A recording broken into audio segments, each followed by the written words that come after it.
ಓಂ ಗಂ ಗಣಪತಾಯೇ ನಮಃ ಶ್ರೀ ಗುರುದೇವ ರುದ್ರಾಯ ನಮಃ. ಎಲ್ರಿಗೂ ನಮಸ್ಕಾರ ಸ್ನೇಹಿತರೆ, ನಾನು ನಿಮ್ಮ ಪ್ರಕಾಶ್. ಸ್ನೇಹಿತರೆ, ಹಿಂದೆ ನಾನು ನಿಮಗೆ ಯಕ್ಷಿಣಿಯಿಂದ ಮಹಾ ವಶೀಕರಣ ಮಂತ್ರ ತೊಗೊಂಡು ಬಂದಿದ್ದೀನಿ.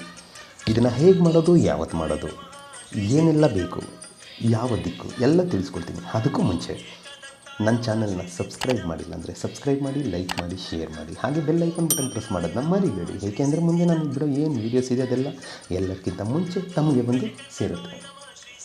ವೀಕ್ಷಕರೇ, ಈ ಕ್ರಿಯೆಯನ್ನು ನೀವು ಮಂಗಳವಾರದ ದಿನ ಸ್ಟಾರ್ಟ್ ಮಾಡಬೇಕಾಗುತ್ತೆ. ಇದಕ್ಕೆ ಬೇಕಾಗಿರೋ ಎಲ್ಲ ಸಾಮಗ್ರಿಗಳನ್ನ ಹೇಳ್ತಾ ಬರ್ತೀನಿ, ಬೇಗ ಬರ್ಕೊಂಡ್ಬಿಡಿ. ಮೊದಲಿಗೆ ಅವರ ಫೋಟೋ ಬೇಕಾಗುತ್ತೆ, ಮತ್ತು ಅವರ ಹೆಸರು ಗೊತ್ತಿರಬೇಕು, ಮತ್ತು ಒಂದು ಗುಲಾಬಿ ಹೂವು ಬೇಕು. ಅದರಲ್ಲೂ ಹಳದಿ ಕಲರ್ ಗುಲಾಬಿ ಹೂವು, ಅಂದರೆ ಯೆಲ್ಲೋ ಕಲರ್ ಹಳದಿ ಕಲರ್ ಗುಲಾಬಿ ಹೂವು ಬೇಕು. ಇಷ್ಟನ್ನು ತೆಗೆದುಕೊಂಡು ನಿಮ್ಮ ಹತ್ರ ಇಟ್ಕೊಂಡು ಮಂಗಳವಾರದ ದಿನ ನಿಮ್ಮ ಮನೆಯಲ್ಲಿ ಎದ್ದು ಸ್ನಾನ ಎಲ್ಲ ಮಾಡಿ ದೇವರಿಗೆ ಪೂಜೆ ಪುನಸ್ಕಾರವನ್ನು ಮುಗಿಸಿ ಉತ್ತರ ದಿಕ್ಕಿಗೆ ಮುಖ ಮಾಡಿ ಕುಳಿತುಕೊಂಡು ದೇವರ ಹತ್ರ ಸಂಕಲ್ಪ ಇಡಿ. ಸಂಕಲ್ಪ ಹೇಗಿಡಬೇಕು, ಈ ರೀತಿಯಾಗಿ ನಾನು ಕ್ರಿಯೆ ಮಾಡ್ತಾಯಿದ್ದೀನಿ. ಅವರು ನನಗೆ ವಶೀಭೂತರಾಗಬೇಕು.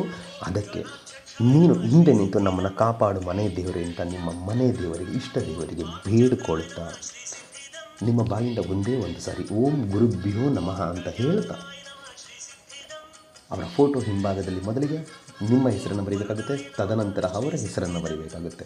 ಬರೆದು ಆದ ಮೇಲೆ ಉತ್ತರ ದಿಕ್ಕಿಗೆ ಮುಖ ಮಾಡಿ ಕುಳಿತಿರ್ತೀರ. ಸೊ ಕಂಟಿನ್ಯೂ ಮಾಡಬೇಕು. ಇವಾಗ ನಾನು ಕೊಡುವ ಮಂತ್ರವನ್ನು, ಈ ಮಂತ್ರನ 108 ಸಾರಿ ಪಠನೆ ಮಾಡಬೇಕಾಗುತ್ತೆ. 108 ಸಾರಿ ಪಠನೆ ಮಾಡಿ ಮುಗಿದ ಮೇಲೆ ಆ ಏನು ಯೆಲ್ಲೋ ಕಲರ್ ರೋಸ್ ಹೂವು ಇದೆಯೋ ಆ ಹೂವು ಮತ್ತು ಫೋಟೋ ಎರಡಕ್ಕೂ ಉಫ್ ಅಂತ ಅಭಿಮಂತ್ರಿಸಬೇಕಾಗುತ್ತೆ. ಅಭಿಮಂತ್ರಿಸಿ ಆದ ಮೇಲೆ ಫೋಟೋವನ್ನು ನಿಮ್ಮ ಜೇಬಿನಲ್ಲಿ ಇಟ್ಕೋಬೇಕಾಗುತ್ತೆ. ಆ ಹೂವನ್ನು ತೆಗೆದುಕೊಂಡು ಹೋಗಿ ಯಾವುದಾದ್ರೂ ಅರಳಿ ಮರ, ಏಕೆಂದರೆ ಯಕ್ಷಿಣಿ ವಾಸ ಮಾಡೋದು ಅರಳಿ ಮರ, ಸೊ ಅರಳಿ ಮರದ ಬುಡದಲ್ಲಿ ಹಾಗೆ ಇಟ್ಟು ಬಂದು ಬಿಡಬೇಕು. ಇಷ್ಟನ್ನು ನೀವು ಮಾಡಿದೆ ಆದಲ್ಲಿ ನೀವು ಬೇಡ ಅಂತ ಹೇಳಿದ್ರು ಅವರು ನಿಮ್ಮನ್ನು ಬಿಟ್ಟು ಹೋಗೋದಿಲ್ಲ. ಅಷ್ಟು ಪ್ರಭಾವಶಾಲಿ, ಅಷ್ಟು ಶಕ್ತಿಶಾಲಿ, ಇಷ್ಟು ಮಹೋನ್ನತರವಾದ ಬಲಶಾಲಿ ಆದಂಥ ಮಂತ್ರ ಇದಾಗಿರುತ್ತೆ. ಅದಕ್ಕೆ ಮಂತ್ರ ಹೀಗಿದೆ: ಓಂ ನಮೋ ಮಹಾಯಕ್ಷಿಣಿಯೇ ಮಂ ಹಮ್ಮುಖಿ ವಶಂ ಕುರು ಸ್ವಾಹ. ಮಂತ್ರ ಇನ್ನೊಮ್ಮೆ ಹೇಳ್ತೀನಿ ನೋಡಿ ಸ್ನೇಹಿತರೆ. ಓಂ ನಮೋ ಮಹಾಯಕ್ಷಿಣಿಯೇ ಮಂ ಹಮ್ಮುಖಿ ವಶಂ ಕುರು ಸ್ವಾಹ.